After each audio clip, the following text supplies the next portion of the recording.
इस बुलेटिन में रुक करते हैं पुतिन की उस चाल का जिसका जवाब यूक्रेन, अमेरिका और यूरोप के पास नहीं है। पुतिन ने यूक्रेन का भूगोल बदल दिया है। यूक्रेन के 4 क्षेत्रों को आज व्लादिमीर पुतिन रूस का हिस्सा बना रहे हैं।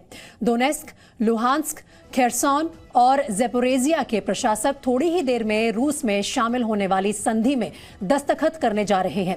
इस मौके पर क्रेमलिन में एक भव्य जश्न भी आयोजित किया जा रहा है, जहां राष्ट्रपति व्लादिमीर पुतिन यूक्रेन से जुड़े बड़े ऐलान के लिए आएंगे और अब इन 4 क्षेत्रों को रूस का हिस्सा बता देंगे। वहीं अमेरिका और यूक्रेन अभी भी 4 क्षेत्रों के रूस में विलय को मंजूरी देने को तैयार नहीं है।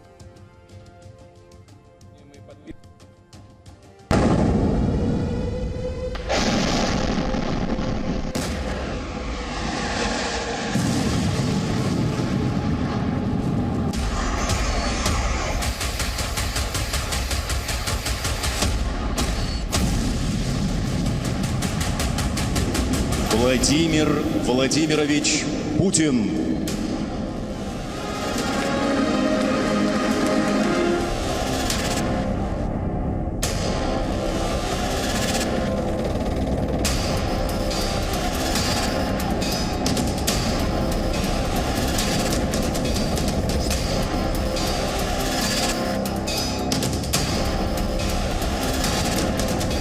व्लादिमीर पुतिन ने यूक्रेन के खिलाफ जो मिलिट्री ऑपरेशन इस साल के फरवरी महीने में शुरू किया था, उसमें 7 महीने बाद भी हार जीत का फैसला तो नहीं हुआ, लेकिन पुतिन एक बार फिर यूक्रेन का भूगोल बदलने जा रहे हैं। यूक्रेन फिर से टूट रहा है। यूक्रेन का साथ दे रही महाशक्ति आप देख रही हैं, निंदा भी की जा रही है,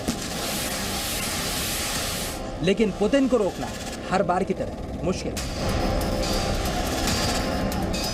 चलिए हम आपको समझाते हैं पुतिन ने किस तरह यूक्रेन के भूगोल को बदलने का प्लान बनाया और अब उसे अंजाम तक पहुंचा रहे हैं।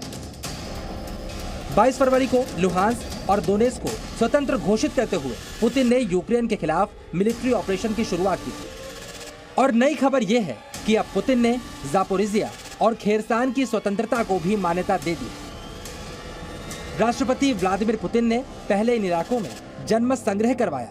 5 दिन तक चले जनमत संग्रह के नतीजों में इन 4 इलाकों ने रूस में शामिल होने के पक्ष में वोट दिया। Голосовала за вступление в Россию, потому что это единственный для нас сейчас вариант выжить в этой ситуации и найти крепкое плечо в лице России. और अब पुतिन औपचारिक रूप से यूक्रेन के इन 4 इलाकों को रूस का हिस्सा बना रहे हैं। अब जरा मैप के जरिए समझिए पुतिन किस तरह अपनी सीमा से लगने वाले 4 इलाकों का विलय रूस में करवा रहे हैं। कभी यूक्रेन के हिस्से रहे क्रीमिया को रूस ने 2014 में ही अपना हिस्सा बना लिया था। अब खेरसॉन, ज़ेपोरिजिया, दोनेस्क और लुहांस्क में भी जनमत संग्रह के बाद रूस कब्जा करने जा रहा है। इन 4 इलाकों के विलय से यूक्रेन का 15% हिस्सा रूस में मिल जाएगा और क्रीमिया को भी मिला दिया जाए तो रूस के बॉर्डर से लगता यूक्रेन का बड़ा हिस्सा रूस के कब्जे में आ जाएगा। Кого угодно, любую страну, превратить ее в эпицентр кризиса, спровоцировать цветную революцию и развязать кровавую бойню. Все это мы уже не раз видели. Знаем мы и то, что на Западе прорабатывается сценарий разжигания новых конфликтов на пространстве СНГ. Но нам и так как достаточно. Достаточно посмотреть на то, что происходит сейчас. चलिए अब आप समझिए ये कैसे होगा।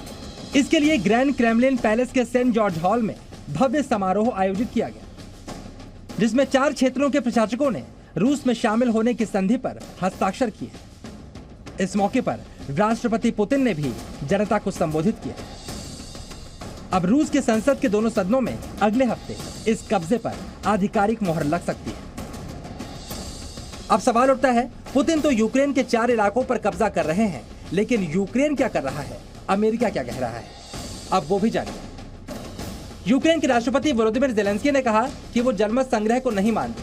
वहीं अमेरिका के राष्ट्रपति जो बाइडेन ने कहा कि रूस के कब्जे को वो कभी मंजूरी नहीं देंगे। ज़ेलेंस्की ने 4 क्षेत्रों में यूक्रेन के हमले तेज कर दिए हैं। वहीं जो बाइडेन ने यूक्रेन को नई मिलिट्री मदद का ऐलान किया है। ज़ेलेंस्की ने ऐलान किया है कि यूक्रेन रूस के खिलाफ युद्ध जारी रखेगा।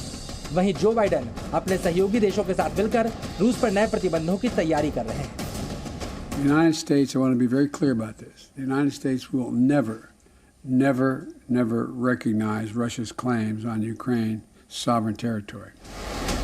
यूक्रेन हमले तेज कर रहा है, लेकिन यह भी सच्चाई है पुतिन अपने इलाकों की रक्षा के लिए परमाणु हमले तक की धमकी दे चुके हैं, और अगर ऐसा हुआ तो तबाही बहुत ज्यादा होगी। रूस ने कहा था कि अगर रूस के खिलाफ परमाणु हथियारों का प्रयोग होगा तो रूस के पास भी ऐसी क्षमता है कि वो परमाणु हथियारों का प्रयोग कर सके, परंतु ऐसा नहीं लगता कि प्रथम स्ट्राइक जो कि फर्स्ट स्ट्राइक जिसे कहते हैं वो रूस की तरफ से होगी, चाहे वो टैक्टिकल न्यूक्लियर वेपन्स की ही बात क्यों ना हो। तो हम लेकिन अब यह तो तय बात मानी जानी चाहिए कि रूस अधिक मिलिट्री मोबिलाइजेशन करने की तरफ बढ़ रहा है। फिलहाल यूक्रेन टूट चुका है और महाशक्तियां भी पुतिन के फैसले को बदलने में सक्षम नहीं दिख रही। ज़ेलेंस्की लड़ने की बात तो कह रहे हैं, लेकिन वॉर में अगर पुतिन ने थर्ड डिग्री इस्तेमाल की तो इसे संभालना ज़ेलेंस्की के लिए काफी मुश्किल होगा। ब्यूरो रिपोर्ट, जी मीडिया। और रूस से इस वक्त एक बड़ी खबर आ रही है, सीधा उसका रुख कर लेते हैं। अब से कुछ देर पहले व्लादिमीर पुतिन ने रूस के नाम संबोधन में ये बात कही है, एक बड़ा ऐलान किया है कि यूक्रेन से वो बात करने के लिए तैयार है, लेकिन ये जो 4 नए क्षेत्र जिन्हें आज रूस में विलय करने की घोषणा कर चुके हैं व्लादिमीर पुतिन, उन पर कोई बात नहीं होगी।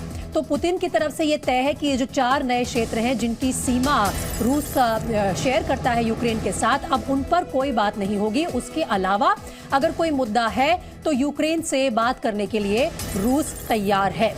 अब से कुछ देर पहले अपने राष्ट्र के नाम एक संबोधन में ये ऐलान किया है व्लादिमीर पुतिन ने।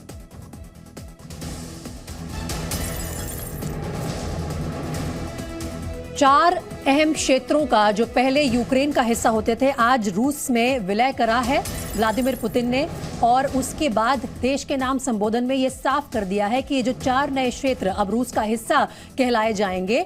इसके अलावा अगर यूक्रेन कोई बात करना चाहे तो रूस उसके लिए तैयार है, बातचीत का रास्ता अपनाया जा सकता है, लेकिन ये 4 नए क्षेत्र इस बातचीत के दायरे में नहीं होंगे।